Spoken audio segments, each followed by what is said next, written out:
Masters of the Universe. A trap for He-Man.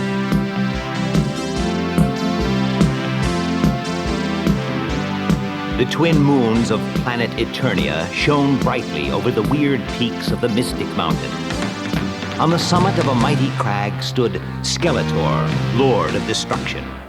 Below, in the eternal darkness of the Valley of Osgore, a swarm of his slaves, the Shadow Men, toiled to heave a giant crystal of mentalite onto a flat rock. The Shadow Men scurried away as their evil lord stood in their midst and pointed his energy blade at the crystal. Now, He-Man, He exclaimed in triumph. I shall prepare a trap for you from which there will be no escape. Your strength may be that of 10 men, but I have at my command 100 times 10 of the Shadow People. In the endless night of Osgore, you will be as a blind man, and they will bear you down to your destruction. Skeletor's eyes glowed as he prepared to release his pent-up thought energy. A blinding bolt shot from Skeletor's energy blade, making the mentalite blaze with inner power. He aimed his thoughts at the crystal, which took them and set them speeding faster than light across the sleeping planet to Castle Grayskull. There, Teela, the warrior goddess, lay deep in sleep. As Eternia's red sun rose, Teela woke up. It was barely daybreak, but someone was calling her. There was no sound, but clearly in her mind rang the words, Teela, it is I, He-Man, who summons you. He-Man, most powerful of the Masters of the Universe, only summoned his companions in arms in times of great peril. Ordering her servants to make her horse ready, Teela seized Cobra, the power scepter, which was both energy weapon and the means of her power over animals. Within moments, she was galloping across the drawbridge in answer to the summons. Generating a video lens with his energy blade, Skeletor watched as Teela's horse bore her swiftly across the land. When she discovers that it was not He-Man, but I who summoned her, it will be too late. And she is the bait to lure that muscle-bound meddler into my trap. Teela was fast approaching a rocky outcrop when her horse shied, and Cobra glowed with pulsing light as it sensed danger. A vast shape, part lion, part reptile, rose above the rocks. Still clutching Cobra, Teela was flung to the ground by her frightened mount. Jumping to her feet, she faced the snarling monster. The eyes of Cobra glowed red, holding the monster's gaze. I know your kind, Cried Teela. You are one of the Lyazard people. I mean you no harm. Go in peace. She lowered Cobra, and, released from the energy scepter's magical power, the Lyazard turned away and was swiftly lost to view. While the land dropped steeply down to the ocean of Gnarl, Teela reined in her horse. He-Man's message sounded from directly ahead, from the far shore. Would she have to make the long journey around? She scanned the beach. There was no craft of any sort. Holding Cobra aloft, she beamed out desperate thought waves. Help me, He-Man! Which way must I go? Then, a speck in the sky caught her attention. The speck grew bigger. It was Stratos, the winged warrior. I will bear you on your way, cried Stratos. A summons from the Lord He-Man to one is a summons to all. Teela dismounted and spoke to her horse. Return to Castle Grayskull. And as the horse wheeled and galloped obediently away, she wrapped her arms around the powerful body of Stratos and rose with him high into the morning sky. From a lone, rocky islet, a sharp-eyed sea-dweller spotted the speeding Stratos and his fair passenger. Through the dim caverns of the sea world, his warning echoed. Master! Master! Enemies! From his inner grotto, Mer-Man, ocean warlord and servant of Skeletor, used aqua power to mind-scan the air and sky above. Stratos! Teela! He hissed. They will be mine, and I will win favor of the Lord Skeletor. Better, I will bargain with my Lord of Destruction for a share of his power in return for my prisoners. The video beam of aqua power became a whirling column of water reaching high above the surface of the sea, forming a water spout. Then a second one, and a third. Soon half a dozen twisting columns of water reached to the clouds and the soaring Stratos. "Brace yourself!" he cried to Teela. "This is the evil work of Mer-Man!" Even as he spoke, the water spouts found him. Stratos banked and rolled as the whirling water spouts twisted him about. His feathers heavy with seawater, he was steadily losing height. Teela's fingers slipped on his wet body. Then, for a moment, Stratos was surrounded by the spiraling water, and Teela was snatched from him. Down she spun inside the water spout towards the cold, dim world of the sea.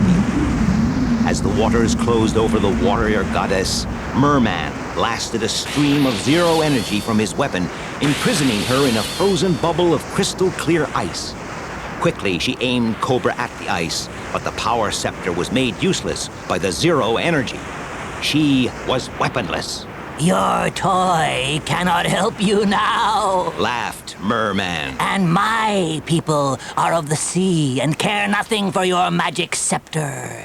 Here you will stay to await the pleasure of my lord, Skeletor. Ignoring Mer-Man's mocking words, Teela gripped Cobra and brought all her mind energy to bear on the distress call of the Masters of the Universe. And slowly, the Cobra head began to glow. It grew brighter, as dimly, beyond the walls of her ice-bubbled prison, a dark shape loomed through the green darkness. Cobra flashed rapidly, and Teela felt her mind being probed by strange thought waves. A giant narwhal swam into view. Its small eyes gleamed, and its ivory tusk caught the faint undersea light. Teela picked up its thoughts. Who has imprisoned you? You who are of the air? Your master, Mer-Man. Replied Teela. No master of mine, that creeping sea slug. I too am of the air. I too have warm blood. Replied the narwhal.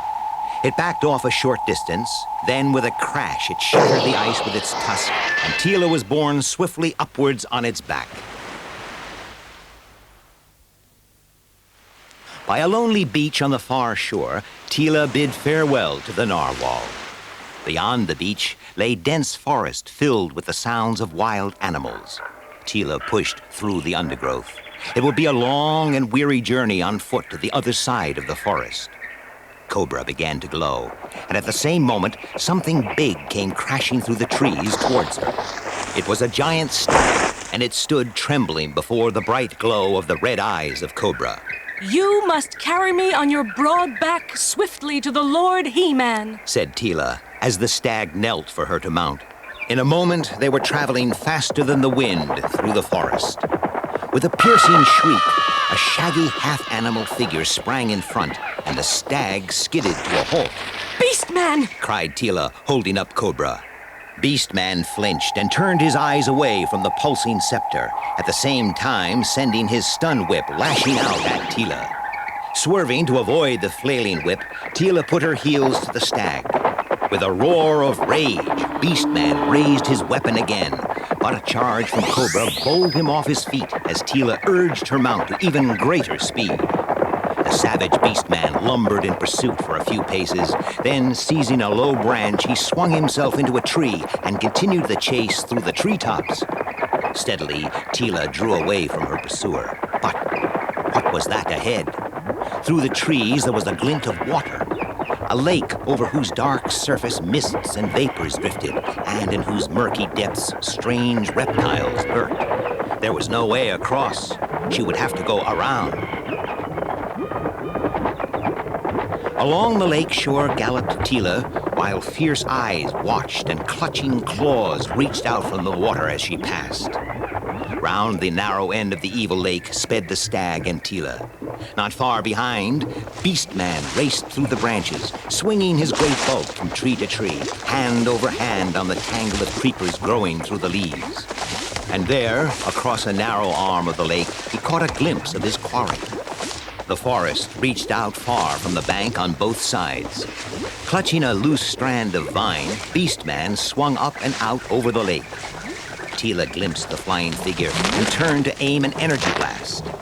The stag reared at the blaze of fire, and her aim went wide, missing Beast-Man, but striking a tree branch just as his clutching fingers closed around it. With a shriek of terror, he hurtled headlong into the water. Instantly, the water was aboil as the creatures of the lake swarmed at the attack. Lashing out with his whip and a broken tree branch, Beast-Man fought his way to the bank. Bruised and battered, he dragged himself clear of the water. Trembling with rage, he raised his great arms above his head and bellowed out his terrifying battle cry. The animals of the forest cowered at the awful sound, and the stag quickened its pace as the sound echoed through the trees behind.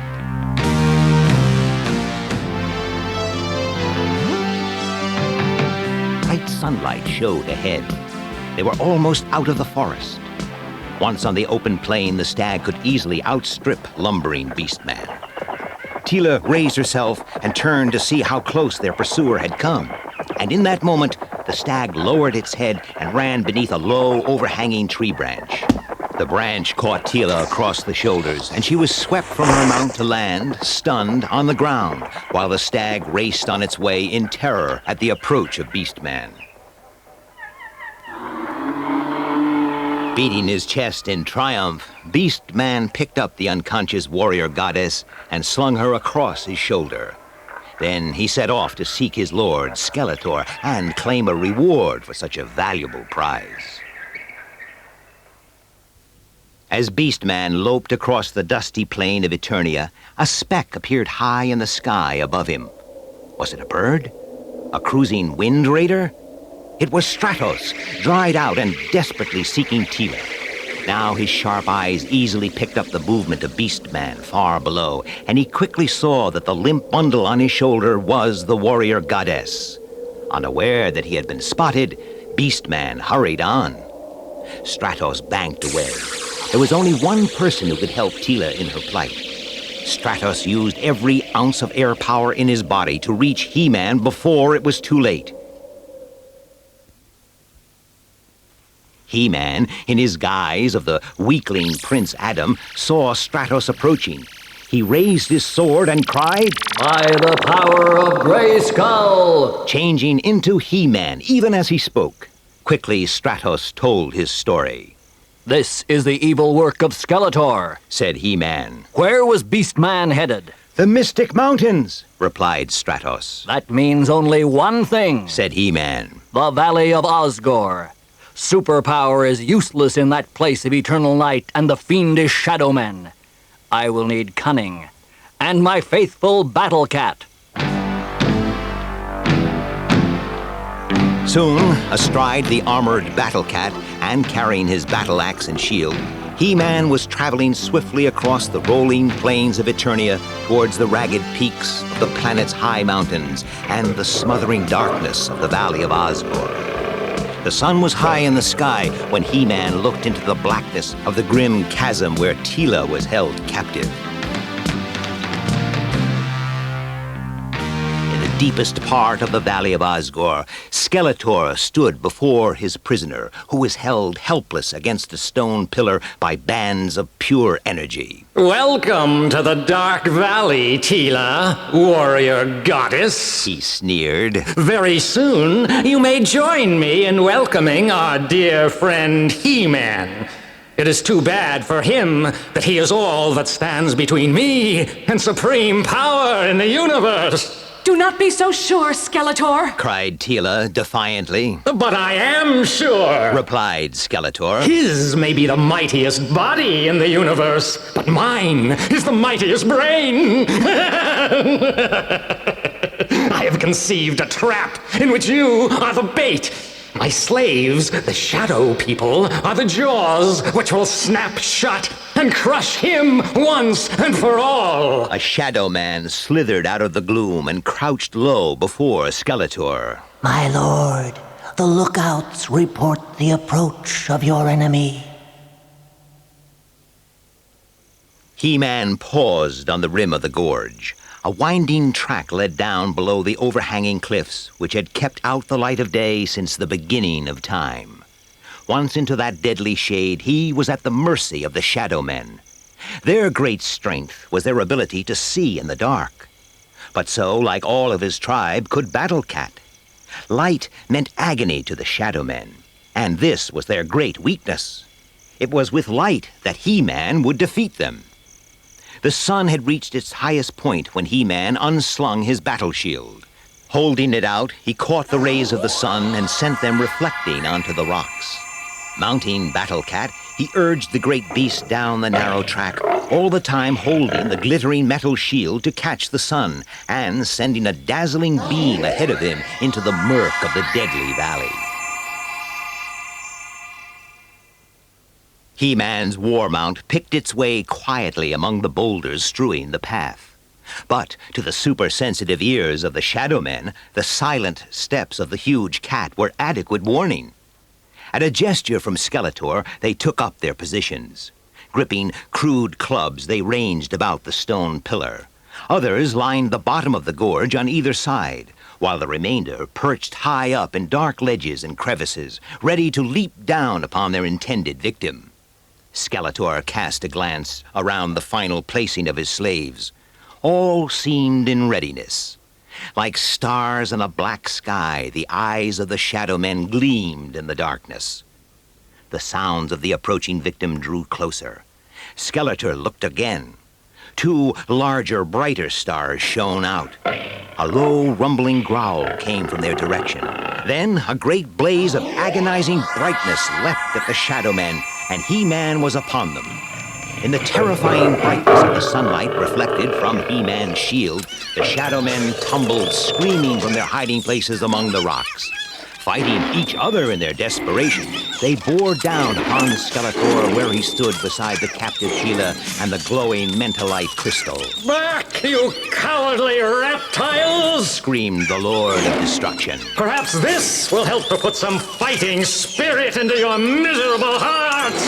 And raising his energy blade, Skeletor sent bolt after bolt of crackling power darting among them. But now, added to the pain of the dazzling light, came the screams of Battle Cat. Mighty paws slashing right and left, the great cat bounded to the attack. Hold on, Teela! Cried He-Man as the Shadow Men parted before him, leaving the prisoner unguarded. And you, Skeletor, prepare to meet your fate. Skeletor again raised his energy blade, but the scrambling Shadow Men jostled about him in panic, spoiling his aim. He stumbled and was instantly borne to the ground. He struggled to his feet in time to see the precious crystal of mentalite about to be swept from its flat rock, and with a supreme effort, he caught it as it fell. Teela and He-Man watched as the blinded Shadow Men blundered into their evil lord, who held the crystal above his head, out of reach of the struggling mob. Then, suddenly, it was knocked flying from his grasp to smash against the black rocks. In an instant, the pent-up energy in the crystal was released, sending a massive shockwave to the very roots of the Valley of Osgore. The overhanging cliffs split from top to bottom, and the sunlight blazed down. The rock pillar dissolved into fragments, setting Teela free. As the dust settled, the last Shadow Man had vanished. Mounted on Battle Cat, He-Man and Teela prepared to leave the ruins of the valley. But as the last of the dust cloud disappeared, there was revealed a dark figure standing amid the shattered rocks. Skeletor raised his energy blade. Once again, your meddling has cost me dear, He cried. But no one escapes unharmed from an encounter with the Lord of Destruction. A bolt darted from Skeletor's weapon, but, swift as it was, He-Man was swifter. He leapt to the ground, battle axe swinging ready, and the energy blast passed harmlessly over his head. A second shot was deflected by the shield, and He-Man rushed to the attack. Bolt after bolt crackled harmlessly on the shield while Skeletor backed into a crevice in the rock before the gleaming axe. Once again, Skeletor fired. Once more, the powerful battle shield caught the force of the bolt, but this time deflected it to strike the rock face above the crevice. With a rumbling crash, the rocks collapsed, covering and concealing the crevice and Skeletor.